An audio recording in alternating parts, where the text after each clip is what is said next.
बिस्मिल्लाहिर्रहमानिर्रहीम। अस्सलाम वालेकुम नाज़रीन, मैं हूं मोहम्मद आसम और आप देख रहे हैं विसल टैक्सेशन यूट्यूब चैनल। आज की हमारी वीडियो का टॉपिक है कि how to file tax return for overseas. अगर आप ओवरसीज हैं तो आप अपनी टैक्स रिटर्न कैसे फाइल कर सकते हैं, इस हवाले से तमाम तफसीलात आपको इस वीडियो में बताई जाएंगी। वीडियो को शुरू करने से पहले तमाम अहबाब से गुजारिश है, अगर आप हमारे चैनल पर नए हैं चैनल को सब्सक्राइब कर दें और बेल आइकन को लाजमी दबा दें ताकि इस तरह की मज़ीद इंफॉर्मेटिव वीडियो सबसे पहले आप तक पहुँच सकें। सबसे पहले आपने गूगल क्रोम ब्राउज़र में आ जाना है या आपके सिस्टम में, लैपटॉप में जो भी आप ब्राउज़र इस्तेमाल कर रहे हैं उसको आपने ओपन करके आयरस की वेबसाइट को ओपन कर लेना है। मैंने आयरस की वेबसाइट ओपन करके रखी हुई है।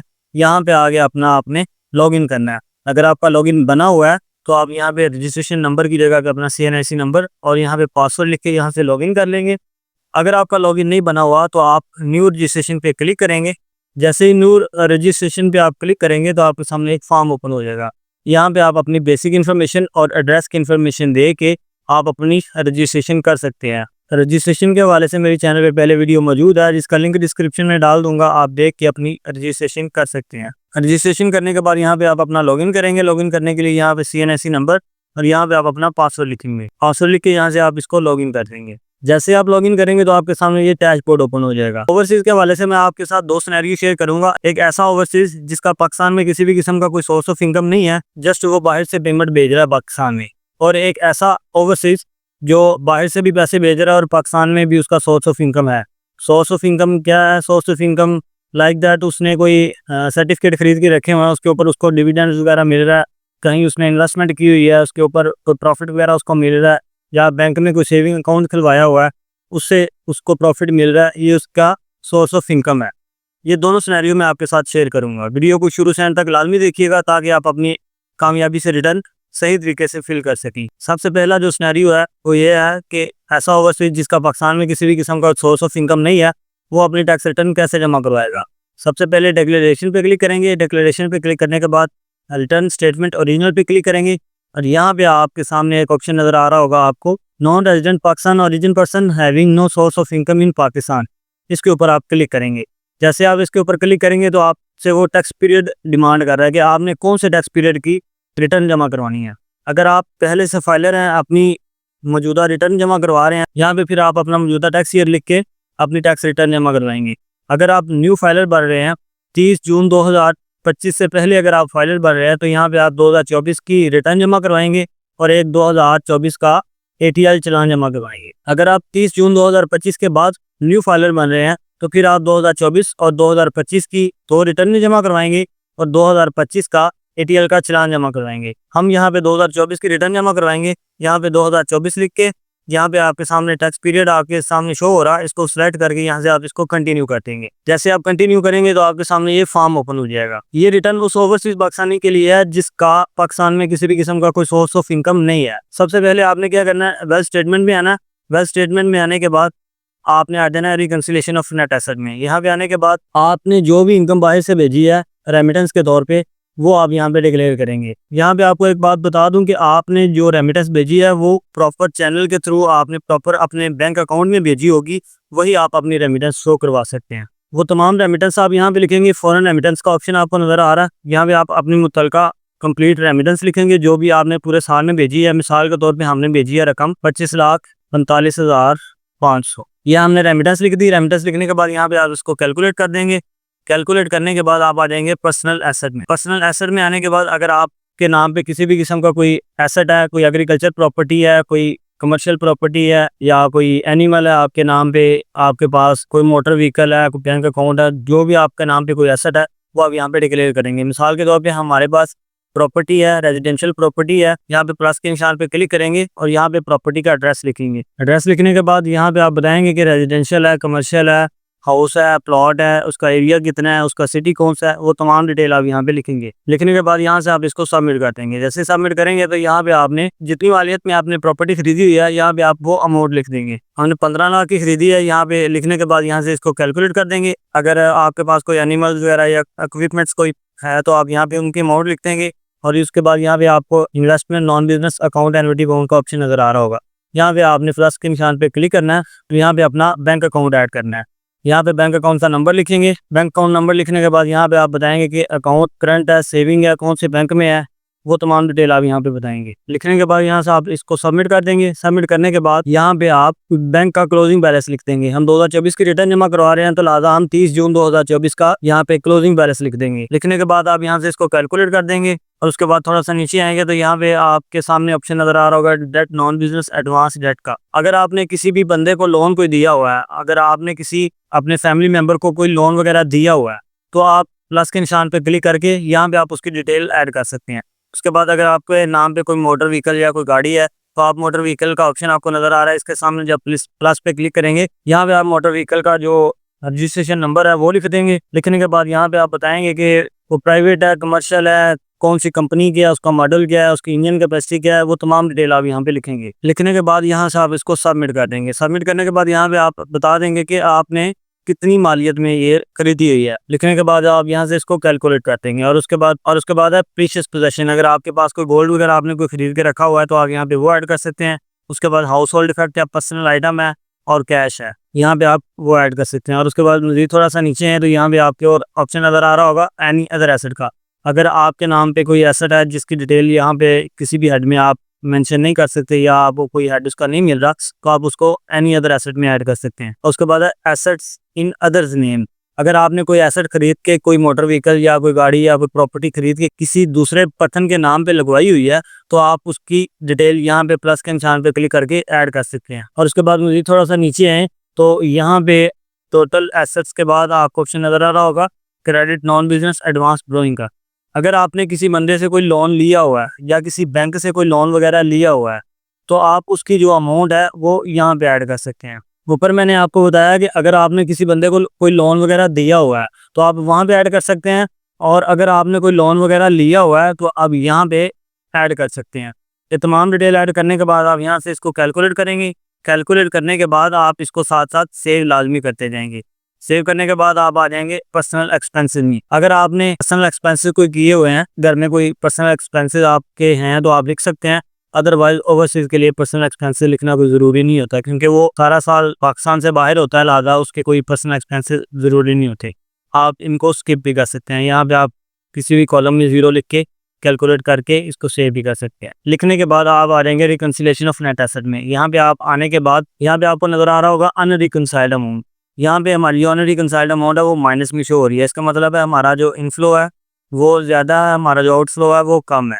अगर आपकी यहाँ पे अमाउंट प्लस में शो हो तो इसका मतलब है आपका इनफ्लो कम है, आपका आउटफ्लो ज़्यादा है। इसको आपने 0 लाजमी करना है। जब तक आप इस अमाउंट को 0 नहीं करेंगे आपकी रिटर्न जमा नहीं होगी। हमारे पास जो प्रॉपर्टी है और जो हमारे पास बाइक है वो हमारी पिछले साल से चली आ रही है, यानी कि प्रीवियस ईयर से चली आ रही है। अगर आपके नाम पे कोई ऐसा एसेट जो पिछले सालों से चला आ रहा है या आपने कोई सेविंग वगैरह की है पिछले सालों से आपके पास चली आ रही है, तो आप नेट एसेट प्रीवियस ईयर में उसको ऐड कर देंगे। अगर आपके पास कोई भी अमाउंट पिछले सालों से नहीं आ रही, आपने तमाम एसेट करंट ईयर में बनाए हैं, तो आप प्रीवियस ईयर में 0 लिख देंगे। हमारे पास प्रॉपर्टी और बाइक वो प्रीवियस ईयर से चली आ रही है, लिहाजा हम उसकी अमाउंट और कुछ सेविंग थी उसकी अमाउंट हम यहाँ पे ऐड करेंगे। लिखने के बाद आप यहाँ से इसको कैलकुलेट कर देंगे। कैलकुलेट करने के बाद नीचे आएंगे अनरिकंसाइल्ड अमाउंट।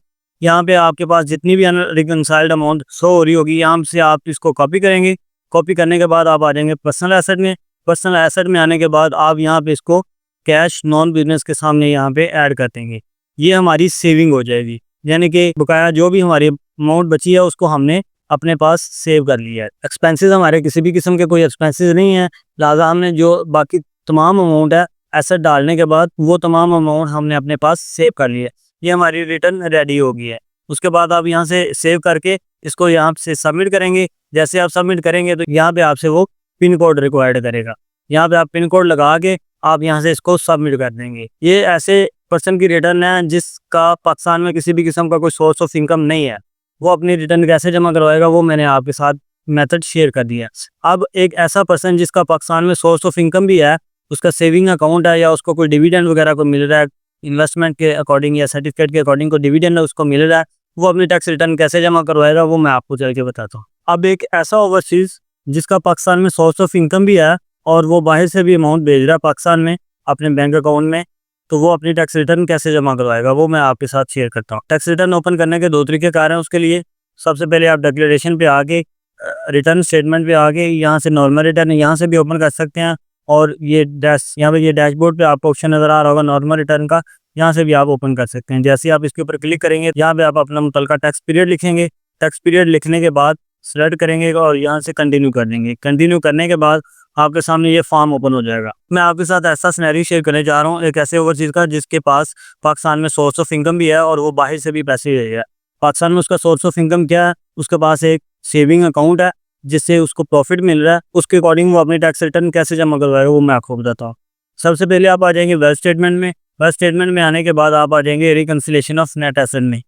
यहाँ पे आने के बाद आप अपनी सबसे पहले जो आपकी रेमिटेंस होगी, जो आपने प्रॉपर चैनल के थ्रू अपनी रेमिटेंस पाकिस्तान में भेजी होगी, यहाँ पे आप अपनी रेमिटेंस डिक्लेयर कर देंगे। मिसाल के तौर पे हमने रेमिटेंस भेजी है 8,63,800 रुपये। लिखने के बाद आप यहाँ से इसको कैलकुलेट कर देंगे। कैलकुलेट करने के बाद आप आ जाएंगे पर्सनल एसेट में। पर्सनल एसेट में आने के बाद यहाँ पे आपके पास जो भी एसेट है, आपके नाम पे कोई एग्रीकल्चर रेजिडेंशियल प्रॉपर्टी है तो आप वो ऐड कर देंगे, कोई बैंक अकाउंट है वो ऐड कर देंगे। जो भी एसेट्स आपके नाम पे हैं वो यहाँ पे आप ऐड कर देंगे। हमारे पास एक प्रॉपर्टी है, रेजिडेंशियल प्रॉपर्टी है। प्लस के निशान पे क्लिक करके यहाँ पे आप प्रॉपर्टी का एड्रेस लिखेंगे और यहाँ पे आप बताएंगे कि हाउस है, फ्लैट है, प्लॉट है, उसका एरिया कितना है, सिटी कौन सा है, वो तमाम डिटेल आप यहाँ पे बताएंगे। लिखने के बाद आप यहाँ से इसको सबमिट कर देंगे। सबमिट करने के बाद यहाँ पे आप उसकी अमाउंट लिख देंगे कि आपने ये प्रॉपर्टी कितनी मालियत में खरीदी हुई है। मिसाल के तौर पे हमने ये प्रॉपर्टी खरीदी है 18,50,000 की। लिखने के बाद आप यहाँ से इसको कैलकुलेट कर देंगे। कैलकुलेट करने के बाद आप यहाँ से इसको सेव कर देंगे। उसके बाद थोड़ा सा नीचे आएंगे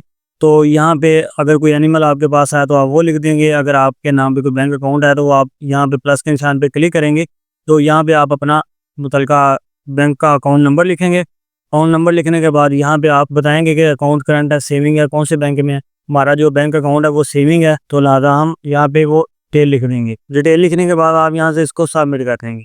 सबमिट करने के बाद आप यहाँ पे उसका क्लोजिंग बैलेंस लिख देंगे। क्लोजिंग बैलेंस लिखने के बाद आप यहाँ से इसको कैलकुलेट कर देंगे। और उसके बाद अगर आपके नाम पे कोई मोटर व्हीकल है तो आप यहाँ पे प्लस के निशान पे क्लिक करके यहाँ पे आप उसकी डिटेल दे सकते हैं। उसके बाद अगर आपके पास कोई प्रीशियस पोजेशन कोई गोल्ड वगैरह है तो आप यहाँ पे उसकी डिटेल ऐड कर सकते हैं। और उसके बाद हाउस होल्ड इफेक्ट है, पर्सनल आइटम है, कैश है, ये तमाम डिटेल आप यहाँ पे ऐड कर सकते हैं। तमाम एसेट लिखने के बाद आप यहाँ से कैलकुलेट करके यहाँ से सेव करेंगे। और उसके बाद आप आ जाएंगे टैक्स चार्जेबल पेमेंट वाले ऑप्शन में। यहाँ पे आप आ जाएंगे फाइनल टैक्स वाले हेड में। यहाँ पे आने के बाद आपके अकाउंट में जितना भी प्रॉफिट लगा हुआ है आप वो यहाँ पे ऐड करेंगे। सबसे नीचे आएंगे, यहाँ पे आपको एक ऑप्शन नजर आ रहा होगा profit on debt under section 7B amount not exceeding 5 million. अगर आपको 50 लाख से कम प्रॉफिट लगा है आपका तो आप वो यहाँ पे ऐड कर सकते हैं। अगर आपके अकाउंट पे 50 लाख से ज़्यादा आपको प्रॉफिट लगा है तो वो फिर आप यहाँ पे ऐड नहीं करेंगे। वो कहाँ पे ऐड करेंगे? वो आप अदर सोर्सेज में आएंगे।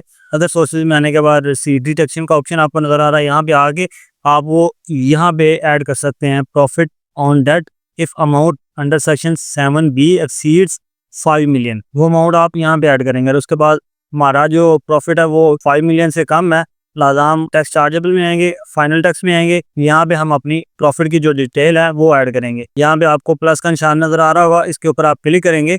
यहाँ पे आप अपने बैंक का अकाउंट नंबर लिखेंगे और यहाँ पे आप बताएंगे कि अकाउंट सेविंग या कौन से बैंक में है, वो तमाम डिटेल आप यहाँ पे लिखेंगे। लिखने के बाद आप यहाँ से इसको सबमिट कर देंगे। सबमिट करने के बाद यहाँ पे आप बता देंगे कि आपके अकाउंट में कितना प्रॉफिट लगा हुआ है। यहाँ पे आप प्रॉफिट बता देंगे और यहाँ पे आप बताएंगे कि उसके ऊपर कितना टैक्स कटा हुआ है। इस हवाले से जो भी डिडक्शन और जो भी प्रॉफिट की डिटेल होती है वो आपकी स्टेटमेंट में एंट्रीज हुई होती हैं, आप वहाँ से कैलकुलेट कर सकते हैं। मजीद आप जब अपना लॉगिन करते हैं IRS के पोर्टल पे तो आपको FPR मालूमात से भी इसका डाटा मिल जाता है। यहाँ पे आप प्रॉफिट लिख देंगे। मिसाल के तौर पे हमें जो प्रॉफिट मिला है वो मिला है 5,680 रुपये। यहाँ पे आप प्रॉफिट की अमाउंट लिख देंगे और यहाँ पे आपका जो टैक्स कटा हुआ होगा आप यहाँ पे वो ऐड कर देंगे। लिखने के बाद आप यहाँ से इसको कैलकुलेट करेंगे। कैलकुलेट करने के बाद आप यहाँ से इसको सेव भी कर देंगे। उसके बाद आपका जो प्रॉफिट है आप यहाँ से इसको कॉपी करेंगे। कॉपी करने के बाद आप आ जाएंगे बिजनेस वाले ऐड में। बिजनेस वाले ऐड में आने के बाद अदर रेवेन्यू का ऑप्शन है, यहाँ पे आप क्लिक करेंगे और उसके बाद ये अदर का ऑप्शन आपको नजर आ रहा है, जिसके सामने आप इसको पेस्ट कर देंगे। यहाँ पे भी वो आप अमाउंट लिख देंगे जो आपने अपना प्रॉफिट फाइनल टैक्स में ऐड किया वो आप यहाँ पे भी ऐड कर देंगे। लिखने के बाद आप यहाँ से कैलकुलेट करेंगे और बिजनेस एसेट्स लायबिलिटी में आएंगे और यहाँ पे आप 00 लिख देंगे। यहाँ पे 00 लिखना लाजमी है। उसकी वजह यह है कि अगर आप बिजनेस वाले ऐड में कोई भी एंट्री करते हैं तो आपको बिजनेस एसेट्स लायबिलिटी लिखना लाजमी होता है। तो लिहाजा हम यहाँ पे अपना बिजनेस कैपिटल और लायबिलिटी यहाँ पे भी लिखेंगे। लिखने के बाद आप यहाँ से कैलकुलेट करेंगे। कैलकुलेट करने के बाद आप आ जाएंगे वेल्थ स्टेटमेंट में। वेल्थ स्टेटमेंट में आने के बाद रिकंसिलिएशन ऑफ नेट एसेट में आ जाएंगे। यहाँ पे आने के बाद आपने जो अमाउंट अपनी फाइनल टैक्स में लिखी है वो आप यहाँ पे भी लिखेंगे। Income attribute to receipt ETC declared as per return for the year subject to final fix tax. इसके सामने भी आप अपनी वो जो अमाउंट प्रॉफिट किया है वो आप यहाँ पे भी लिखेंगे। लिखने के बाद आप यहाँ से इसको कैलकुलेट करेंगे, यहाँ से इसको सेव करेंगे। सेव करने के बाद आप आ जाएंगे पर्सनल एक्सपेंसेस में। अगर आपके कोई भी किसी भी किस्म की कोई पर्सनल एक्सपेंसेस हुए हैं, आप पाकिस्तान में आए हैं और कोई एक्सपेंसेस वगैरह आपने किए हैं या किसी भी किस्म के कोई एक्सपेंसेस आपने पाकिस्तान में किए हैं तो आप वो यहाँ पे डिक्लेयर कर देंगे। अगर आप पाकिस्तान में नहीं आए तो आप अपने एक्सपेंसेस में यहाँ पे 0 भी लिख सकते हैं। तो साल के तौर पे हमारे एक्सपेंसेस इस साल में हुए हैं, मैं एक ही हेड में लिख रहा हूँ। अगर आपके कोई एक्सपेंसेस हों तो आप डिफरेंट हेड में उसको डिक्लेयर कर सकते हैं। लिखने के बाद आप यहाँ से इसको कैलकुलेट करेंगे। उसके बाद आ जाएंगे रिकंसिलेशन ऑफ नेट एसेट में। यहाँ पे आने के बाद आपकी ये जो अनरिकंसाइल्ड अमाउंट है इसको आपने 0 करना है। हमारी जो अनरिकंसाइल्ड अमाउंट है वो प्लस में शो हो रही है। प्लस में क्यों शो हो रही है? जैसा कि मैंने आपको पहले भी बताया है, हमारा जो इनफ्लो है वो कम है, हमारा जो आउटफ्लो हमने शो करवाया है यानी कि हमारी जो एसेट है वो ज़्यादा है। हमारी ये जो प्रॉपर्टी है ये हमारे पास पिछले सालों से चली आ रही है, यानी कि ये हमारा प्रीवियस ईयर एसेट है। लिहाजा हम क्या करेंगे, अपने नेट एसेट प्रीवियस ईयर में ये लिख देंगे, इसके amount net asset previous year में लिख देंगे। अगर इसके अलावा आपके पास कोई एसेट प्रीवियस ईयर से आ रहा है तो आप यहाँ पे उसकी अमाउंट लिख देंगे। हमारे पास ये प्रॉपर्टी और कुछ सेविंग है वो पिछले सालों से चली आ रही है, लिहाजा हम यहाँ पे उसकी अमाउंट लिख देंगे। 30,52,000 हमारे पास पिछले सालों से चला आ रहा है। लिखने के बाद आप यहाँ से इसको कैलकुलेट कर देंगे। जब आप कैलकुलेट करेंगे तो कैलकुलेट करने के बाद आपने सेव कर देना और यहाँ पे आपने नीचे आ जाना। और अब आप देख सकते हैं जो हमारी अनरिकंसाइल्ड अमाउंट है वो माइनस में हो गई है, यानी कि हमारा जो आप इनफ्लो है वो ज़्यादा हो गया और हमारा जो आउटफ्लो है वो कम हो गया है। लिहाजा हम क्या करेंगे, यहाँ से इसको कॉपी करेंगे। कॉपी करने के बाद आप आ जाएंगे पर्सनल एसेट में। यहाँ पे आने के बाद आप इसको अपने पास कैश में सेव कर देंगे। कैश में सेव करने के बाद आप यहाँ से इसको कैलकुलेट करेंगे। कैलकुलेट करने के बाद आप यहाँ से इसको सेव कर देंगे। उसके बाद आप आ जाएंगे एट्रीब्यूट में। यहाँ पे बिजनेस सेक्टर पे क्लिक करेंगे। यहाँ पे आप अपना जो एट्रीब्यूट है वो सेलेक्ट करेंगे। आप यहाँ पे अदर का ऑप्शन आपको नजर आएगा, यहाँ पे आप अदर सेलेक्ट कर देंगे। और उसके बाद मजीद थोड़ा सा नीचे आएंगे तो यहाँ पे आप रेजिडेंट स्टेटस जो है इसको भी आप नॉन रेजिडेंट करेंगे, क्योंकि हम ओवरसीज हैं। लिहाजा हम यहाँ पे स्टेटस अपना नॉन रेजिडेंट सेलेक्ट लाजमी करेंगे। करने के बाद आप यहाँ से इसको सेव करेंगे। सेव करने के बाद आप यहाँ से इसको सबमिट कर सकते हैं। सबमिट करेंगे तो आपसे वो पिन कोड रिक्वायर्ड कर रहा है, यहाँ पे आप अपना पिन कोड लगा के इसको सबमिट कर सकते हैं। उम्मीद है आज का टॉपिक आपको क्लियर हो गया होगा। इस हवाले से अगर आपका कोई सवाल हो तो आप कमेंट सेक्शन में पूछ सकते हैं।